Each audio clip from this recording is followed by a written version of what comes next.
Buenas noches, el día de hoy nosotras vamos a hablar sobre el seminario de medicina interna correspondiente a la unidad de cardiología. Y nosotras somos Ana Camila Alballero Duarte y mi persona Yerlani Sáenz Víquez con el tutor, el doctor Jonathan Poveda. Esta es la tabla de contenidos que vamos a tener en este trabajo. Vamos a tener la presentación del caso, una fase organizativa, la fase interpretativa, junto con una fase analítica. También hablaremos un poco sobre los diagnósticos diferenciales y los diagnósticos presuntivos. Presentación del caso.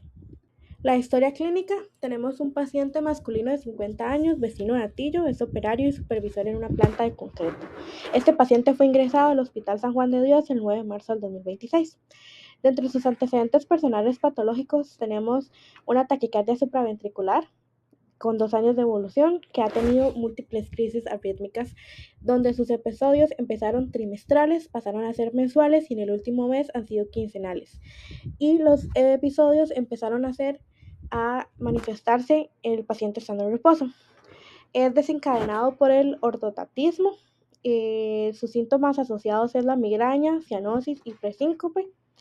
El paciente indica que tiene un muy mal apego al tratamiento, ya que a veces se le olvidan algunos medicamentos. Sin embargo, desde que está ingresado, se le da tratamiento de carvedilol, 25 gramos vía oral, 2 veces al día, y actualmente su manejo es intrahospitalario. Los estudios realizados para hacer este diagnóstico fueron realizados en mayo del 2024. El host se le hizo un Holter, un electrocardiograma y un ecocardiograma. También tenemos como antecedentes personales patológicos una migraña que es diagnosticada hace 6 años y su tratamiento sería el paracetamol. Y esta migraña ocurre cada vez que tiene una crisis arrítmica. Sus antecedentes heredofamiliares: destaca que sus tíos maternos tienen cardiopatías. Un tío murió por un infarto fulminante y el otro tenía un defecto anatómico. Sus antecedentes quirúrgicos: hay una cirugía de hernia en el disco L4-L5 en el 2002 sin complicaciones ni efectos secundarios. Dentro de los antecedentes personales no patológicos de este paciente, presenta el esquema de vacunación completo, una ingesta de alcohol ocasional social una vez al mes, de 2 a 3 cervezas, que fue suspendido desde mayo del 2025. Cabe aclarar que este consumo inició cuando él tenía 16, 17 años. Niega el uso de tabaco, toxicomanías y también niega drogas. Actualmente tiene una dieta balanceada. Dice que ha bajado 10 kilos en 3 meses. Su actividad física fue limitada por la arritmia.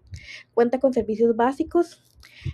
Su patrón defecatorio es de 3 veces al día, con puntuación de 3 a 5 en la escala de Bristol. Y el patrón ha cambiado desde que está internado. Su puntuación ha sido de 1 o 2 según la escala de Bristol. Su patrón miccional ha tenido poliacuria, nicturia, y su orina es de color amarillo claro, sin presencia de proteinuria. Este paciente actualmente es sexualmente activo, tiene una única pareja, no utiliza métodos de barrera y niega el uso de fármacos para la disfunción eréctil. El sueño de este paciente es no reparador, despierta mucho por la nicturia, tiene tos, disnea, utiliza melatonina para poder dormir, tiene sudoración nocturna, tiene también una fatiga diurna y dice que su estado de ánimo se encuentra muy ansioso. El motivo de consulta son los episodios recurrentes de taquicardia. Para su padecimiento actual, tenemos un paciente masculino de 50 años de edad que presenta un cuadro clínico de 2 años de evolución, caracterizado por episodios paroxísticos de palpaciones y taquicardia, inicialmente con frecuencia trimestral, desencadenados por ortotatismo, los cuales han ido progresando en el último año con frecuencia mensual y en el último mes con frecuencia quincenal. La aparición de la disnea ha sido en reposo sin sedestación. Se clasificaría como una clase de disnea funcional según la NIJA, tipo 4. Actualmente el único atenuante es el carvedilol y se exacerba con esfuerzo físico. Los estudios para la confirmación del diagnóstico de taquicardia supraventricular fueron un Holter, un ecocardiograma y un electrocardiograma en mayo del 2025. El fin de semana previo a su ingreso presentó una crisis aguda de taquicardia mientras conducía a su trabajo. El paciente refiere angina de pecho con intensidad 8 de 10 y retroesternal, acompañado de disnea, mareos y sensación de presíncope, por lo que cual acudió a su clínica local. El lunes fue contactado por el Hospital San Juan de Dios para informarle que el ingreso podía ser electivo para el procedimiento de ablación debido a la severidad y a la complejidad de su situación. Actualmente el paciente se encuentra estable, bajo cuidado hospitalario y en espera de la cirugía. Entonces, la angina que presenta este paciente está asociado a la crisis. Es de aparición súbita, la localización es retroesternal con una intensidad 8 de 10, su tipo de dolor es opresiva y dolorosa, sin irradiación, exacerba con el aumento de las pulsaciones, el único atenuante es el carvedilol, hay una disnea con frecuencia diaria. También tiene una aparición de esta disnea cuando hace esfuerzo y durante el reposo nocturno, con sensación de ahogo. La disnea paroxística nocturna también está presente, obligando a incorporarse la tos seca y exacerba en decúbito y con trabajo físico. No tiene atenuantes claros este paciente. Los signos vitales de este paciente serían una presión arterial de 118 la sistólica con 73 la diastólica, la frecuencia cardíaca sería de 48 latidos por minuto, su frecuencia respiratoria en 19 respiraciones por minuto, su peso sería de 96,6 kilogramos y su talla sería 1,80. Entonces, en el índice de la masa corporal, este paciente se encuentra con un índice de masa corporal de 29,8, que estaría en la categoría adecuada para su peso, edad y estatura. Bueno, para su examen físico es importante destacar que cuando nosotros vimos a este paciente ya tenía tratamiento con carvedilol.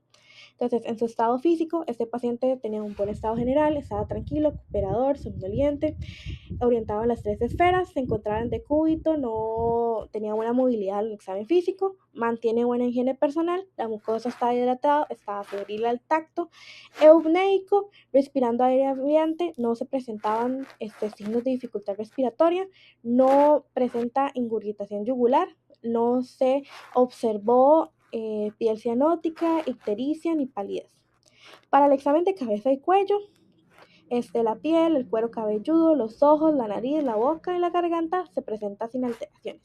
Para el fondo del ojo que se realizó en este paciente no presentaba retinopatía hipertensiva ni retinopatía diabética. El cuello estaba sin dolor, sin masas ni adenopatías y no se palpaba la glándula tiroides.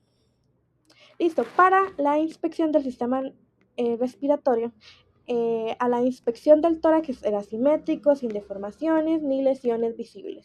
Una expansión pulmonar adecuada, bilateral a la palpación, sin dolor ni masas. Hay una amplexación y frémito vocal conservado, simétrico. La percusión era resonante en ambos pulmones. Y a la auscultación, el murmullo vesicular estaba conservado bilateralmente, sin ruidos agregados. Para el examen físico del sistema cardiovascular, encontramos ruidos cardíacos rítmicos, regulares, bradicardios, sin soplos ni ruidos agregados. El llenado capilar fue menor a 2 segundos, no presentaba ingurgitación yugular, reflejo de pato yugular, ni edema en miembros superiores ni inferiores. Entonces los pulsos son pulsos de 2 estrellas bilaterales en la carótida, radial, braquial, femoral, popliteo, tibial posterior y el pedio. En el abdomen era un abdomen plano y simétrico a la inspección, sin distensión ni masas, cicatrices ni hernias. A la auscultación los ruidos peristálticos estaban conservados. La percusión abdominal era predominante timpánica, no había matidez anormal, no tenía datos de citis y a la palpación el abdomen era blando y depresible, no doloroso, sin signos de irritación peritoneal, ni masas ni visomegalias. Se le realizó al paciente un examen físico en las extremidades, donde se vio a la inspección las 4 extremidades sin alteración y palpación de presencia de edemas ni dolor. La fuerza muscular estaba conservada a 5 de 5 según la escala de Daniels. Sensibilidad íntegra y simétrica en la cara, en el tronco y en los miembros superiores e inferiores. Se sacaron los reflejos bicipital, tricipital, pateliar, alquiliano y plantar, donde obtuvieron 2 estrellas igual bilateralmente. Y los pares craneales se encuentran conservados los 12. Exámenes complementarios. Entonces, a esta paciente, este electrocardiograma fue el primer electrocardiograma que se le hizo cuando venía con la crisis, así apenas ingresando. Y este otro electrocardiograma es el electrocardiograma que se le realizó a este paciente cuando ya se le empezó a dar el tratamiento de carvedilol. Más adelante vamos a hablar sobre los hallazgos encontrados en ambos electrocardiogramas. Fase organizativa. Esos son los datos relevantes de este caso. En la parte general, tenemos que este paciente perdió 10 kilos en 3 meses, que tiene astenia, dinamia, ansiedad, y sus signos vitales son datos generales importantes. En la parte cardiovascular es importante su diagnóstico de taquicardia supraventricular y todo lo relacionado a ella, que tiene disnea paroxística nocturna, la frecuencia de sus palpitaciones, sus síntomas asociados, entre otros. En la parte del sistema respiratorio, lo que nos interesa o nos llama la atención sería la tos nocturna, la disnea paroxística nocturna, la disnea en reposo y la disnea que aparece cuando hace mucho esfuerzo. En el examen neurológico nos llama la atención la cefalea diaria intensa, los mareos cuando está en crisis, el ortotatismo, la visión nublada y la crisis en sí. En el sistema endocrino sería la diaforesis, las primeras crisis, la sudoración nocturna, y en el uretrogenital nos llama la atención la nicturia, que va de 2 a 3 veces en la noche a orinar y que ha aumentado también su frecuencia miccional. Una visión global. La visión global es un paciente masculino de 50 años con diagnóstico de taquicardia supraventricular de 2 años de evolución asociada a múltiples episodios de descompensación y desfibrilación. Cuadro crónico agudizado de afectación cardiovascular. Ahora sí, esa es la fase interpretativa. Esta sería la parte general más signos vitales, los cuales los datos clínicos relevantes serían la presión arterial, que está normotenso, en reposo, no hay hipotensión ni tampoco crisis hipertensiva, lo que sugiere que hay una estabilidad hemodinámica.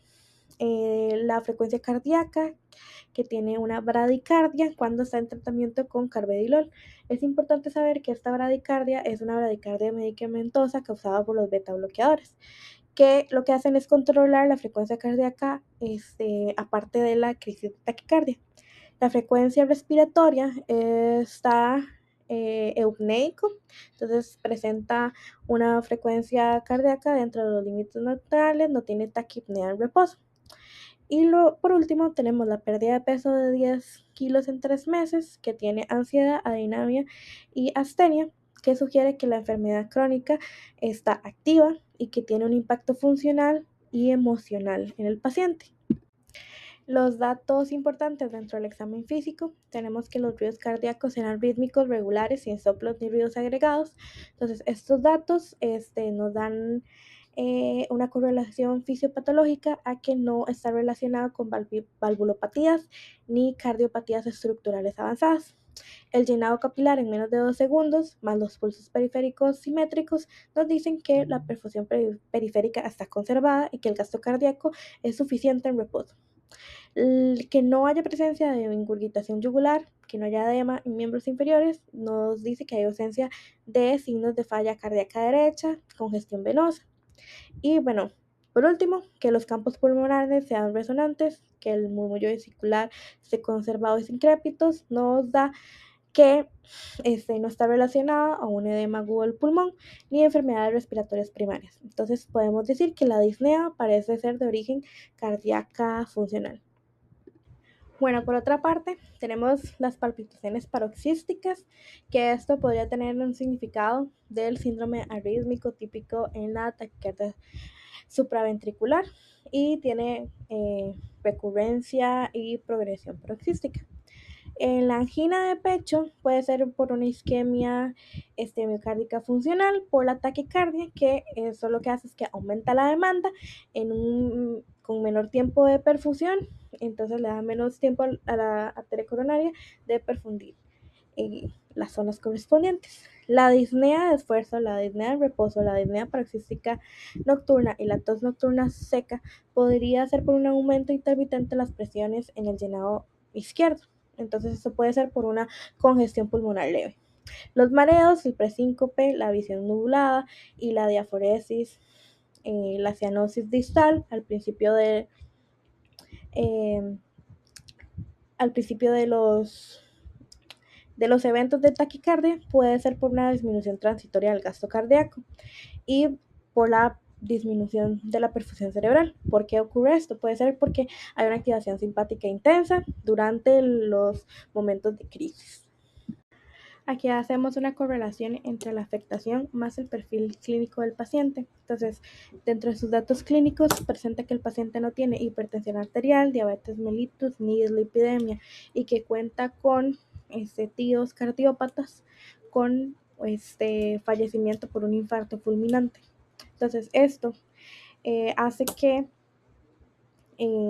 tenga grandes factores de riesgos clásicos con carga familiar cardiopática y que esto aumenta la relevancia clínica en este cuadro y apoya la vigilancia estrecha y el manejo definitivo en este paciente. Bueno, en el electrocardiograma que se le hizo al paciente a la hora de ingresar se encuentra una frecuencia cardíaca de 168 latidos por minuto con un ritmo regular. El intervalo R&R está alargado pero está constante. El complejo QRS se encuentra estrecho. Las ondas P no son visibles y no hay relación ondas P con el complejo QRS evidente. Y el origen del ritmo es supraventricular. Entonces esto lo que nos indica es que hay una alteración eléctrica estructurada asociada a los síntomas severos que presenta este paciente. Bueno, luego se le realizó un electrocardiograma al paciente posterior a tener tratamiento con carvedilol y se encontraron los datos de una frecuencia cardíaca normal, un ritmo regular, el QRS se encuentra estrecho, hay ondas P presentes y hay una relación atrioventricular 1 a 1. Entonces, este electrocardiograma posterior va a mostrar que tiene un ritmo sinusal, es normofrecuente, tiene ondas P visibles y una conducción 1 a 1 atrioventricular, no tiene datos de arritmia activa.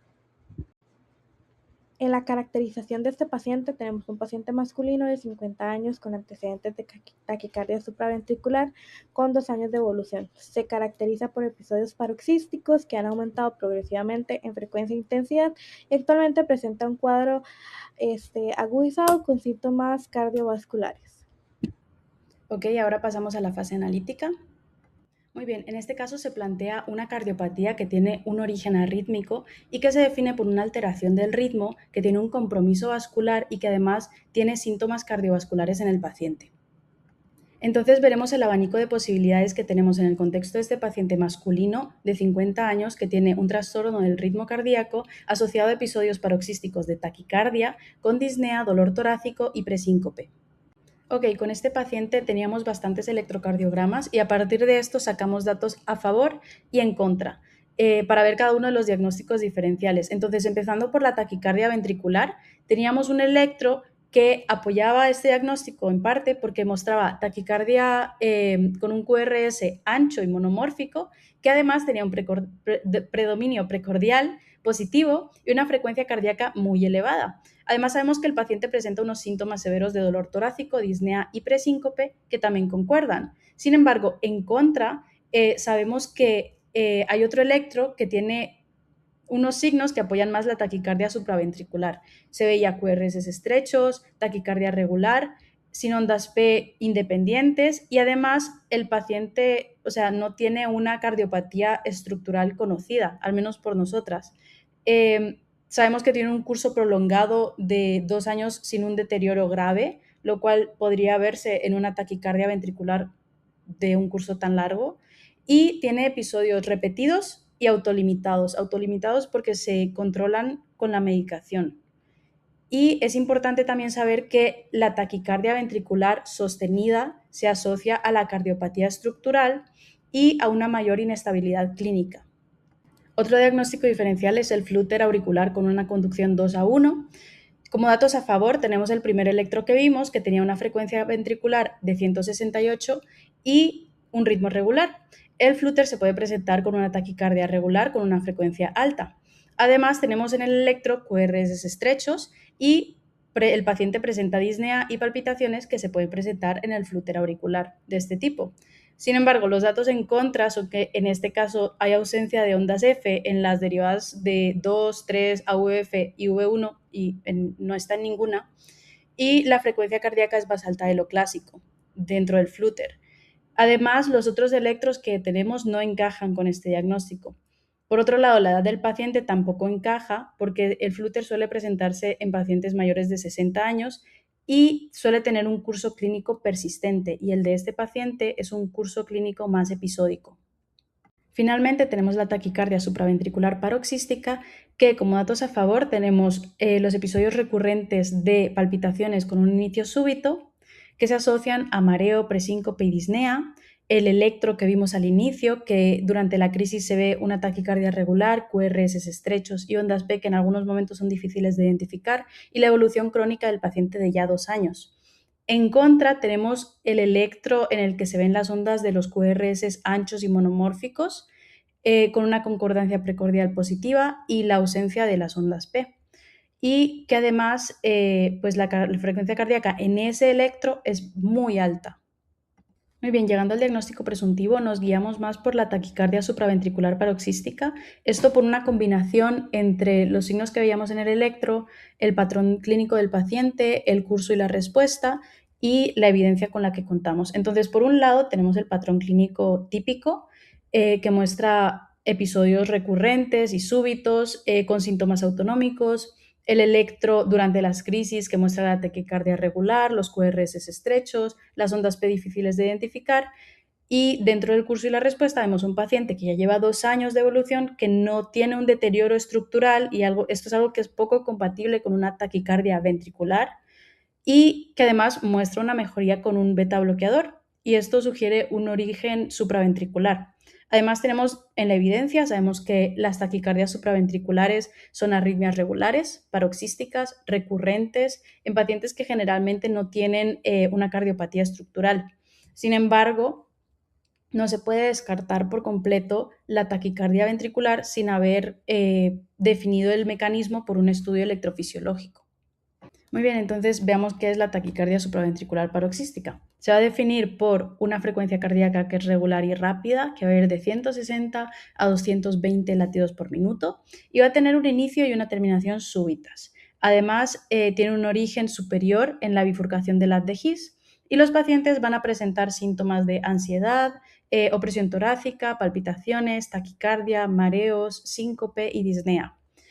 Y dentro de los factores de riesgo podemos ver que se encuentran el estrés emocional, el tabaco, el consumo de alcohol, el consumo de drogas estimulantes, la edad avanzada y también el consumo de cafeína. Dentro de la fisiopatología de esta enfermedad veremos que hay varios mecanismos implicados, entre ellos un aumento en la frecuencia de la generación del impulso eléctrico cardíaco y la presencia de un circuito de reentrada. Entonces, para determinarlo se puede requerir hacer un estudio electrofisiológico cardíaco, y veremos que el mecanismo de reentrada es el blanco de los medicamentos que van a interferir con su acción. En la clínica, como ya mencionamos, vemos paroxismos de palpitaciones, disnea, el dolor torácico y la frecuencia cardíaca, que puede ir de 120 a 250. Hay diversos tipos, entonces ahora los veremos. Uno de los tipos es la taquicardia por reentrada intranodal, en la que se va a producir una taquicardia regular con QRS estrecho y se va a deber a una reentrada dentro del nodo atrioventricular debido a una doble vía. Habrá una vía rápida y una vía lenta. Entonces se va a desencadenar por una extrasístole auricular que no va a conducir por la vía rápida porque esta se encuentra en un periodo refractario, entonces lo hará por la vía lenta. Entonces, lo que pasa es que cuando llega al punto común, la va a encontrar excitable y va a volver por esta vía para volver a excitar a la vía lenta en el punto común superior. Durante la taquicardia, veremos en el electro en V1 un pseudo R y es menos frecuente ver un pseudo Q. En la taquicardia por vía accesoria podremos ver QRS estrechos o anchos y en el 15% de los pacientes veremos un síndrome de preexcitación. Esta vía accesoria se encuentra entre las aurículas y los ventrículos y puede estar oculta o no como brazo retrógrado del circuito y el nodo atrioventricular en el brazo anterógrado. Un ejemplo de esto sería el síndrome de Wolff-Parkinson-White. Y finalmente, la taquicardia auricular unifocal presentará ondas P anómalas y un ritmo regular, lo que hace más fácil identificarlas en el electro. Puede tener frecuencias cardíacas que van de los 100 hasta los 240 latidos por minuto. Y la apariencia dentro del electro de estas taquicardias dependerá bastante del punto donde se origina la actividad eléctrica, que puede ser en cualquiera de las dos aurículas.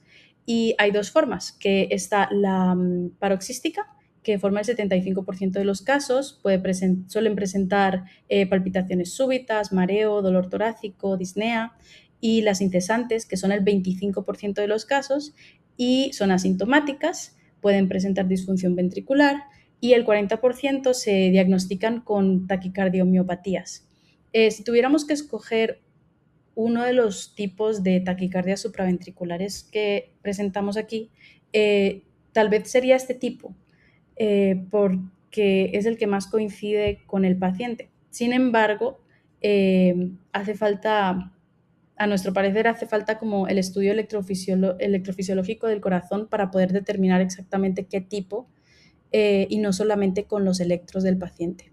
Entonces, para llegar al diagnóstico de las taquicardias supraventriculares paroxísticas se harán diversos estudios. Por un lado, tendremos el electrocardiograma durante las crisis, que será del paciente sintomático. Entonces, veremos frecuencias cardíacas que van de los 150 a los 250 latidos por minuto, el ritmo será regular, el QRS puede ser estrecho o ancho, según sea AVRT o AVNRT. Las ondas P no son visibles, pueden estar escondidas dentro del QRS, o pueden ser retrógradas y habrá una relación atrioventricular 1 a 1. Por otro lado está el electrocardiograma basal, que será el paciente fuera del episodio. Aquí veremos un ritmo sinusal normal, intervalos PR y QRS normales y puede haber preexcitación si hay AVRT. Tenemos el Holter también, que aquí veremos los síntomas no documentados. El Holter se mantendrá durante 24 a 48 horas y aquí veremos los episodios paroxísticos de taquicardia supraventricular, veremos el inicio y el fin abruptos, el ritmo regular y esto se correlacionará con los síntomas. Como parte de la evaluación inicial está el ecocardiograma transtorácico, que en este caso, pues al ser la taquicardia supraventricular, tendrá una estructura cardíaca normal, la fracción de eyección estará conservada y habrá ausencia en general de la cardiopatía estructural, que es de lo que hablábamos antes. Además, los laboratorios nos pueden servir para descartar desencadenantes o para identificarlos y en este caso, por ejemplo, veremos el TSH normal y los electrolitos normales. Y lo que nos dará el diagnóstico definitivo, como ya mencionamos, es el estudio electrofisiológico. Aquí lo que se hace es que se induce una taquicardia y se identifica el circuito de reentrada. Entonces, aquí ya se identifica si es intranodal, si es accesorio o si es unifocal.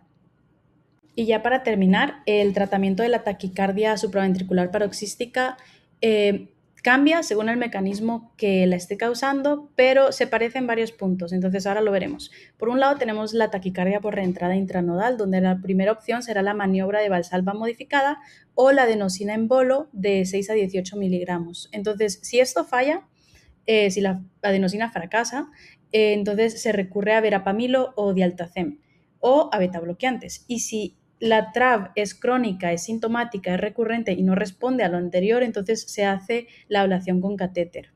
Por otro lado está la taquicardia por vía accesoria, en la que seguiremos el mismo procedimiento de pasos.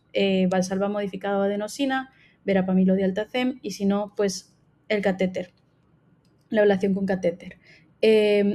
Pero en el síndrome de Wolff-Parkinson-White, si tenemos datos de preexcitación tras la reversión a ritmo sinusal, o sea, si hay un PR corto o si hay una onda delta, entonces se deben evitar betabloqueantes, los antagonistas de calcio no dihidropiridínicos y la digoxina. Y en la taquicardia auricular unifocal, las maniobras vagales van a ser poco efectivas y la adenosina se va a dar en aquellas que están producidas por unas despolarizaciones tardías. Si la adenosina fracasa, entonces se usa el verapamilo, el dialtacem o los betabloqueantes. Y la ablación por catéter va a ser el método de elección para las taquicardias focales recurrentes o incesantes. Y bueno, eso sería el seminario, entonces esta sería la bibliografía. Y bueno, muchas gracias por escucharnos.